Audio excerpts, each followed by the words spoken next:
Am I a little bit biased here, but wasn't this the coolest race of the year? You finally asked! I could sense that he was struggling a couple of laps before. Do you think you could have made it? Oh yeah, that's how I roll, baby. Tom Brooks talking to every dog in Brazil there. Risk versus reward almost. You do have doubts. You do start to think, am I still cut out for this? And thankfully I'm still out.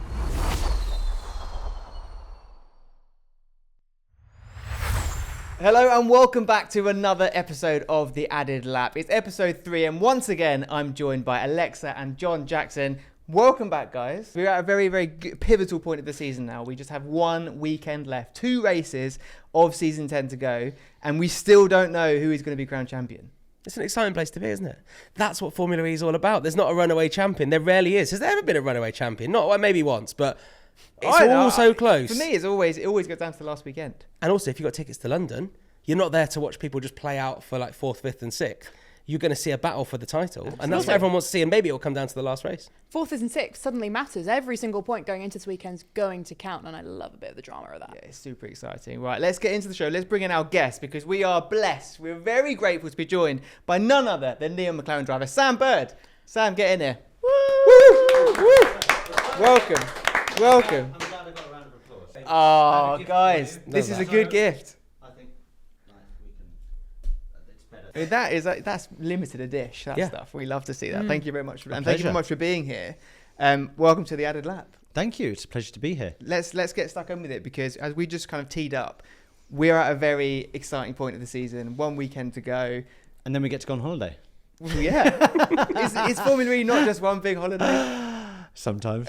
Sometimes. No, it is exciting. Do you know what? Like, okay, I'm not in the championship hunt this year, but there are 5-6 drivers that can still potentially do this. I mean, Antonio's on one heck of a run at the moment. Yeah. You've got Nick, who has led most of the way but had a stumble in Portland. You've got Mitch Evans that will not want his teammate to beat him for the first time since forever at Jaguar. Pascal's still in there as well. Yeah, it's all to play for. Is that on your mind when you're going into a race weekend and you're suddenly getting involved in some battles and you're either aware that they're going to be going harder because it's for a championship, but also they don't want to risk losing those points? I think all the other drivers are aware of it, but at the same time, I'm employed by Neon McLaren. I'm going to do what I can to score as many points as I can for my team.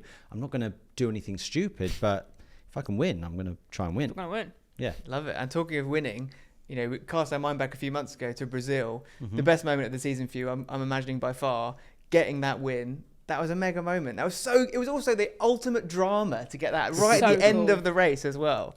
You had to just make it the best you could. Yeah, it was cool. It was cool. Do you know what? I could sense that he was struggling a couple of laps before. I think I even said on the radio, where's his energy at? Because I feel like he's struggling. So that was a temperature and energy limited race. And because I'd led so much of it, which we kind of didn't want to do, but all the others forced me to do, it meant that I was actually okay on temperature. So it's like everybody shot themselves in the foot a little bit. Sure. Then they struggled with the temperature. I might have been 1% down on energy, but I was miles better on the battery temp. And yeah, last lap was able to get it done. And then when we say him, we're talking about your former teammate, Mitch Evans. Mitch, a little bit of extra fun when you take over you overtake your old teammate. Me and Mitch are good friends. Like there's no issue with Mitch whatsoever. What happened during that period of time had nothing to do with Mitch whatsoever. Okay, I think we've got a little bit of a clip, have we? We can just relive that moment. Talk us through this, Sam, because this was, like I said, an epic moment. So I was pulling out there to, again, try and get some cool air into the radiators. Yeah, he had a little bit more energy than me and he was doing a later lift. But at this point, I'm still saving a little bit more than Mitch to try and get that energy back. But at this point, it was clear that it was just me and Mitch for the win. Am I a little bit biased here, but wasn't this the coolest race of the year? It was a good race. Maybe I am biased. I mean, this is a big moment. I haven't watched this 4,392 times, I promise. Yeah, no room here. Listen to Tom's voice here as well. Read that well. What you don't realise is how close that was.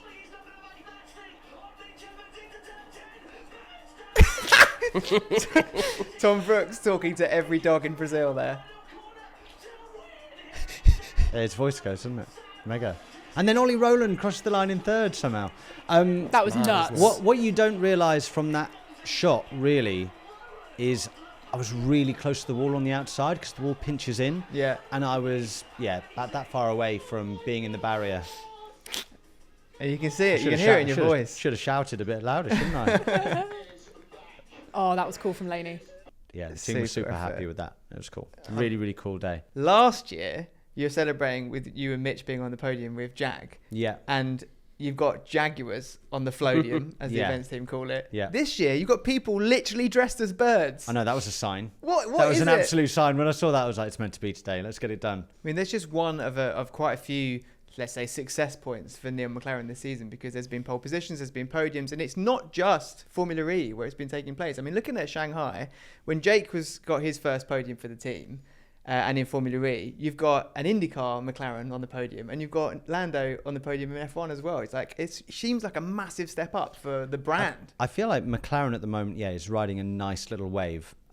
With regards to us at Neil McLaren, the season has been really encouraging, although we haven't scored the amount of points that we wanted. So I think everybody's probably a little bit disappointed with our return in terms of points, but really encouraged with the speed. Like, we've made a lot of duels. We seem competitive in races. We've been in the top 3 in a lot of races.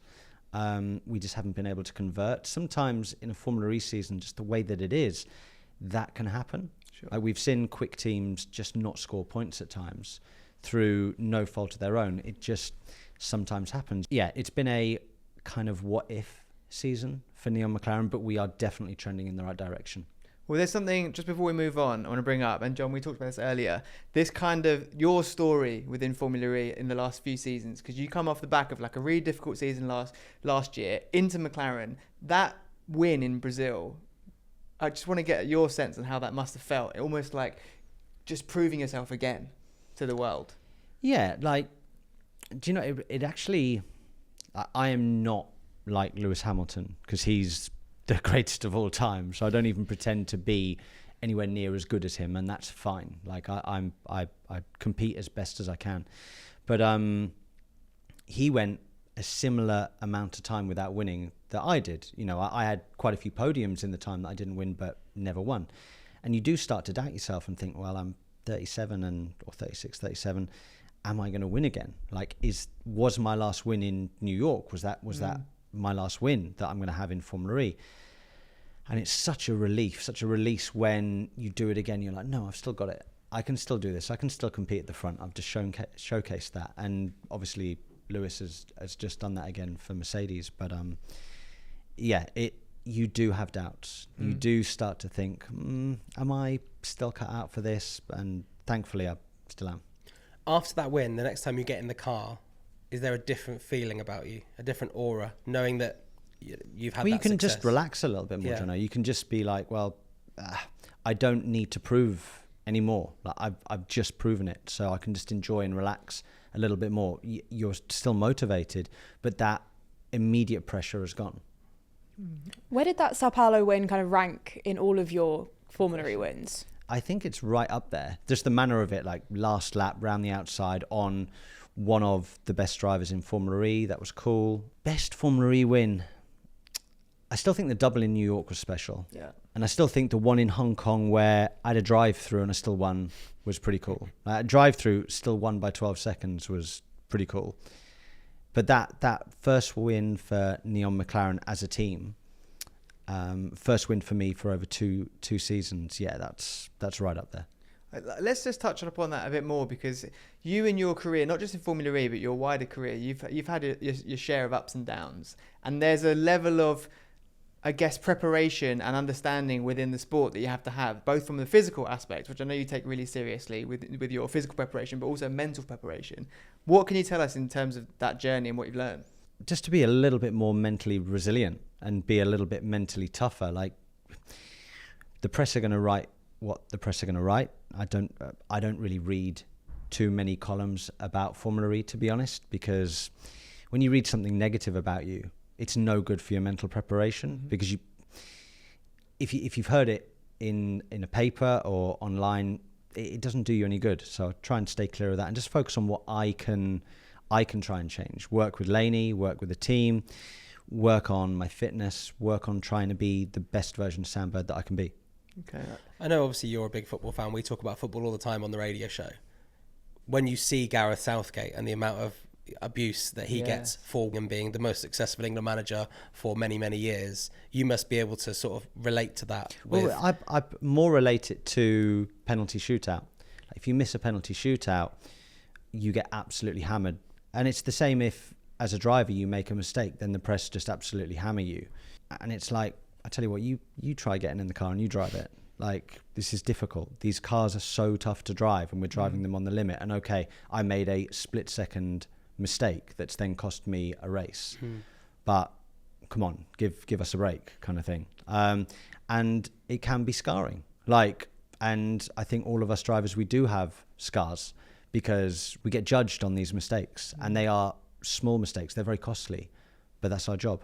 How much can that play on your mind? Because, for example, when we were rewatching that overtake that you made on Mitch, that so easily could have gone wrong. And suddenly, instead of having a really impressive podium, you could have ended up with nothing. Mm-hmm. Is that in your mind when you're making these last gasp moves to try and get there? That one wasn't. That one was going to happen. We've got to make a split-second decision, and it's like it happens slow motion in your mind. You're thinking about it, what you might be doing, and then you've got to make up your mind whether you're going to do it or not. Like risk versus reward almost. Yeah. But these calculations going on like super quick. Has that changed for you over the course of your career? No, you've seen my driving. The topic I want to bring up now is one that I certainly love talking about, and it's just the debate of veteran versus rookie. Because in the past, we've always talked about the veteran having the experience, having the edge on the rookie in Formula E because of energy management, because of the strategy. But in the last few seasons, we've seen a bit of a change of that. Jake Dennis came in as a rookie and almost won the championship. Jake Hughes came in, got pole position within race 3. Is the balance changing in your opinion, and why, if so? I think at the beginning of Formula E, especially the first 4 or 5 years, the cars weren't as intelligent. So you had to do a lot of the energy management kind of yourself. Now the cars are far more intelligent. It's not autonomous, but the car, you kind of follow what the car is telling you to do, which makes energy saving a lot easier for a rookie. Also now with the peloton style races, you almost, if you're in the pack, you almost don't need to worry about energy because you're going to be saving anyway. So I think that helps. So is there not an element of maybe not having as many bad habits and bring it, like, let's say a rookie that's almost newer, let's say the people that take in part of the rookie test days, like coming from junior categories, they almost haven't had the bad habits set in other categories. They come in fresh and just learn this new style of driving. Potentially, but I think still to put a season together in Formula E, you do need a season or two under your belt. I know you said Jake came in and nearly won the championship, but remember that was when qualifying was absolutely suited towards people we had 4 qualifying groups, and that was suited towards people in qualifying group 3, qualifying group 4, and it was a case of when you hit the front. Like, I was leading the championship with 3 races to go, going into London, and I was in group 1, like no chance. It was like somebody from group 2. It was going to take somebody from group 2 to then have a good quali, and then boom, they were up there because it was so close. Now it's a little bit more right. You've got to be nailing or getting in the top 6, 7 in qualifying, and then really nailing the race. I was going to say something I'm interested to know is, and this might not be the case at all, and you can let me know, as a driver that's a little bit older and we're similar ages, I remember when I was, Are we? Yeah. I would have said I was much younger than you. Yeah, I thought. I knew that was coming. So when you look at drivers that are younger, like Taylor Barnard and like Paul Aaron, who came in and did really well, and Taylor did particularly well, do you think that the fact that they're younger and they have like online sim racing, that is so much more available when they're at sort of the young age of like early teens compared to like when you were an early teenager and you might have had to, it wouldn't have been as good, or you might have had to go somewhere to do it. Whereas now all these kids have these setups, Max Verstappen is sim racing on the morning before a Grand Prix for fun. You can do that in your trailer. Is there something in that where these cars are sort of very much, the drivers always say they're like computers. That kind of computer brain that these younger kids There might be something in it, but that's like Taylor loves his simulator driving. What I would say though is that the driver ages now of people going into single seater, they're just getting younger and younger and younger, and the path towards being a professional, like the way that they get there is very different. Like nowadays, people in karting are already testing single seaters, and when you're in single seaters, they're already testing the car above. So that it's like they've had a season of testing in the next category before they go to that category, and the press don't know about it because they do it behind closed doors. So when they jump up to the next category, they're already on the pace. Whereas when I was doing it, you had like your rookie year and then you had a year to go for the championship. Whereas now everybody looks brilliant. If they're one of those guys that has prepared, let's call it the right way, they look like a genius every single time they jump into a new category.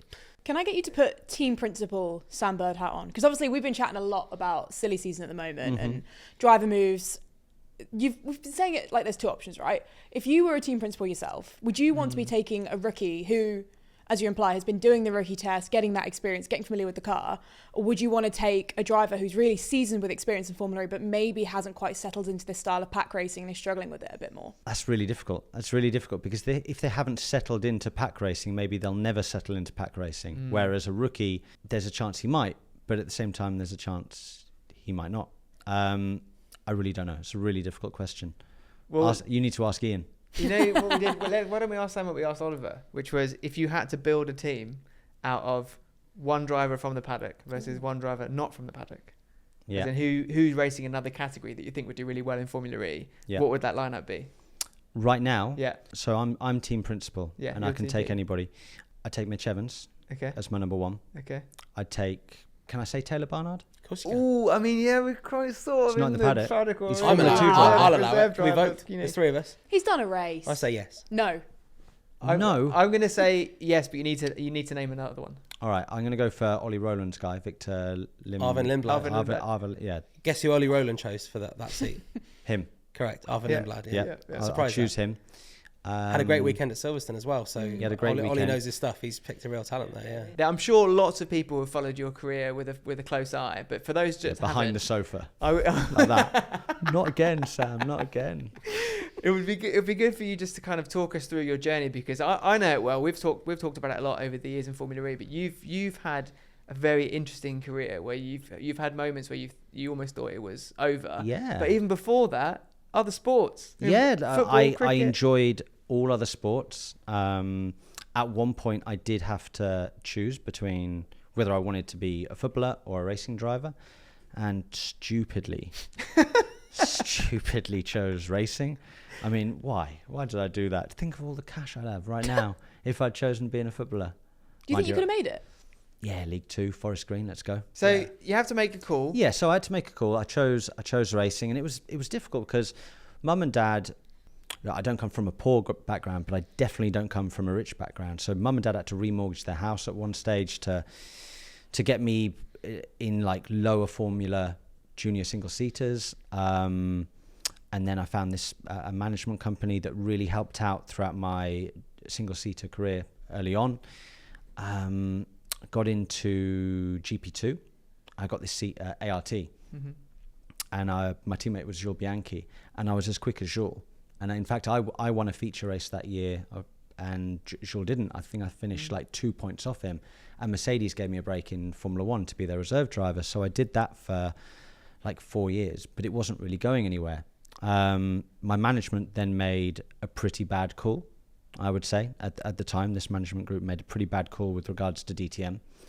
I got the opportunity to test for Mercedes DTM, and I'd already told my GP2 team, which is now F2, that I would do some testing for them because a driver called Artem Markelov was going to be in the car as a rookie, and I needed to show him the ropes after the season finale in Abu Dhabi.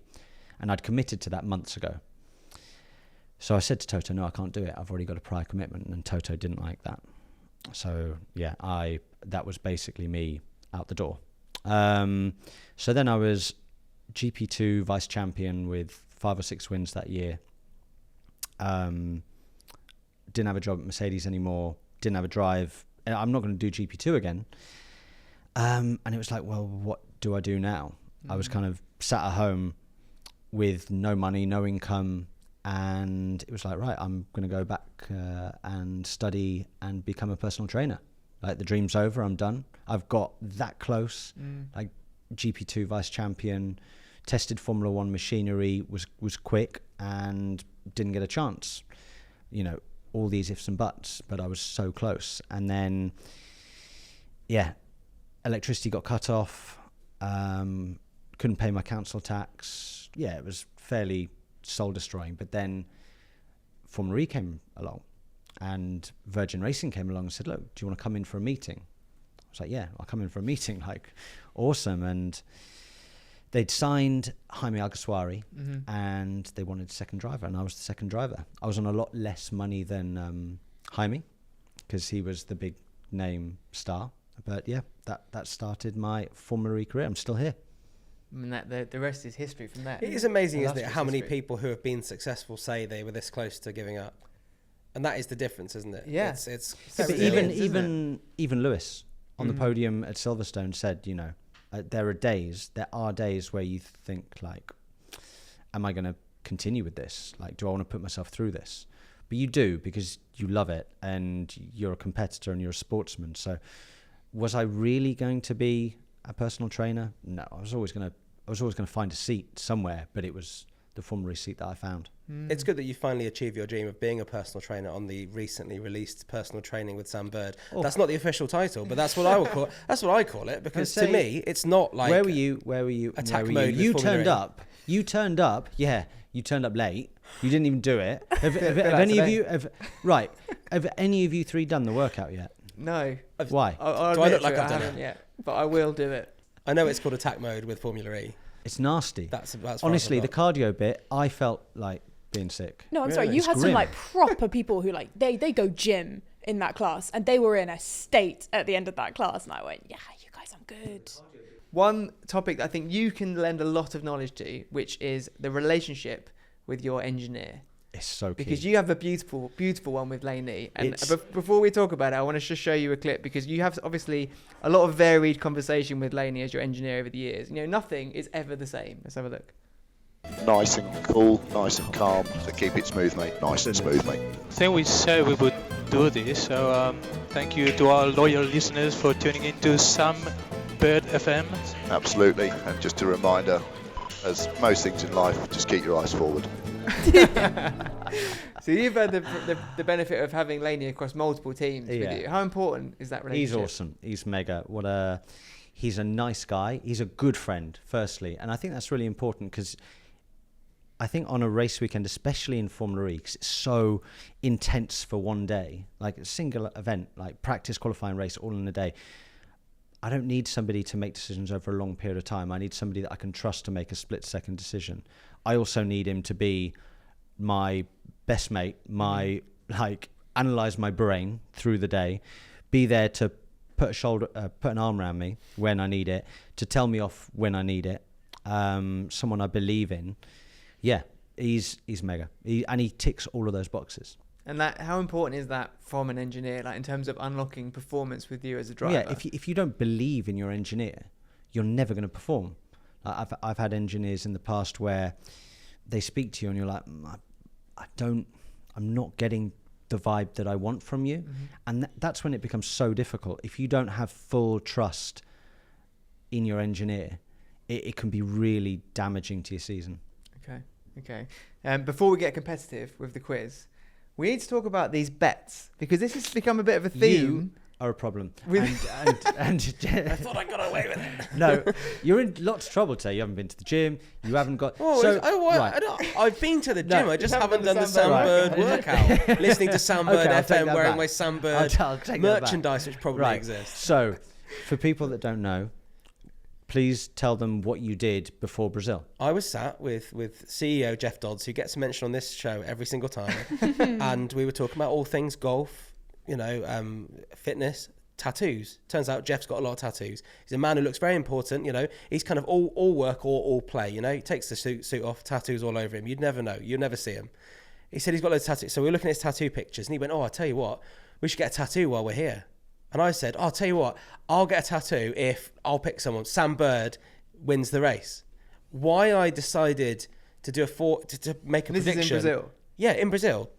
And I'm like, why would I make a prediction where I do the forfeit? I should have said, obviously, I think he'd maybe like got me an extra drink or something. And I said, if Sam wins, I'll get a tattoo. What I meant was, if Sam Bird wins, you get a tattoo. But then you've made bets with members of your team as well in Portland. The bet started way before that. No, so I dyed my hair because I wanted to dye my hair. Then Jake, my teammate, was like, to Laney, was like, if you win, you'll have to look like Sam. You have to get your hair dyed.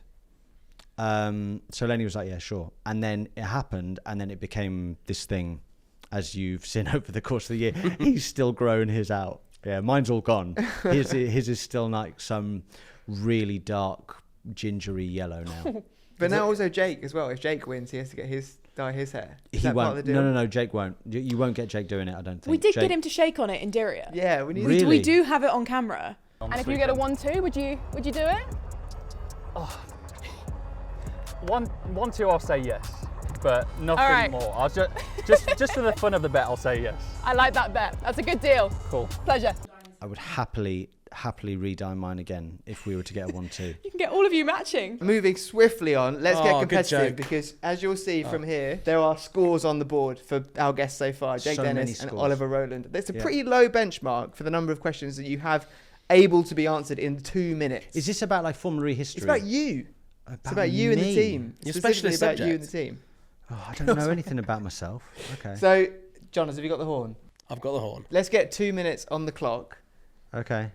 All you need to do is beat 5, and then you're top of the leaderboard. Okay, are you ready? 2 minutes on the clock, starting now. What is the name of the famous shade of orange McLaren uses? Papaya. Correct. Who is the longest serving driver for McLaren across all series? Across all series, Pato Award. Incorrect. David Coulthard. Can you guess how many laps McLaren has led in Formula E? 50. Close, 44. All-time stats for you. How many of the following do you have? Races in Formula E? 114. 123. You must have Okay. forgotten some. Wins. 11. 12. Podiums. 24. 27. Oh. What season did your record of winning every season last until? Season 8. 7. Yeah, it Season started. 7. Yeah, I won in season 7, so it started in season 8. Okay, we'll give you that. We'll give you Thank that. We'll give you that. How many on-track racing series does McLaren compete in? And name them. Extreme E, IndyCar, Formula E, Formula 1.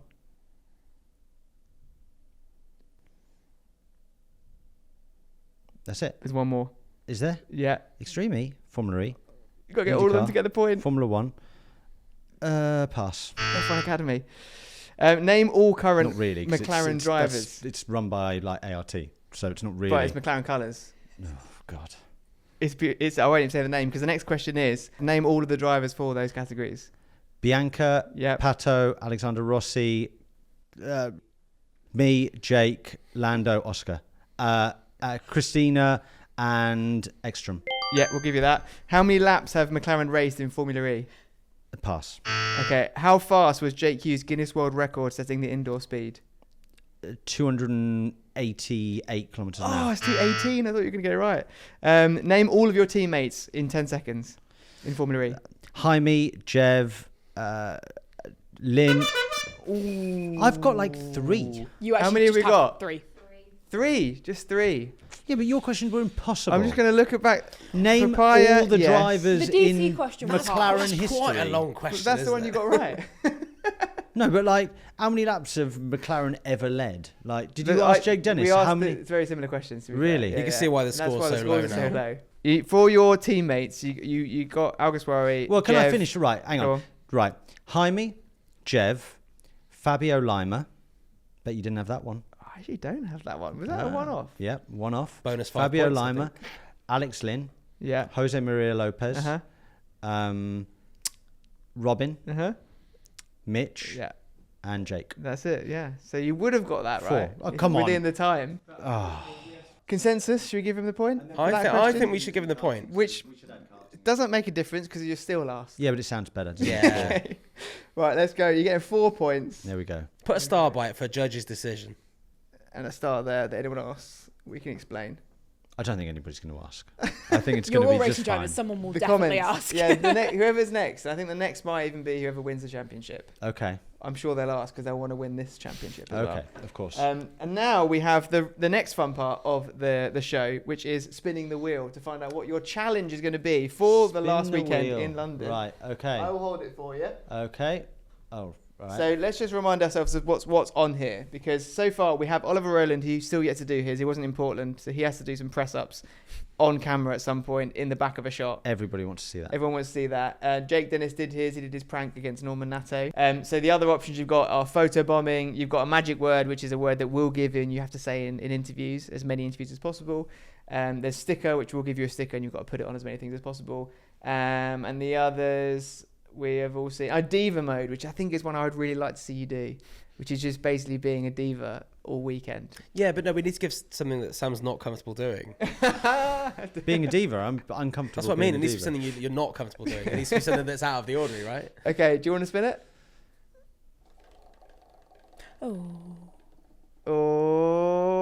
Oh. I reckon Oh, it's it's really going to be going. photo bomb. Oh, Oh. magic word. That's magic word.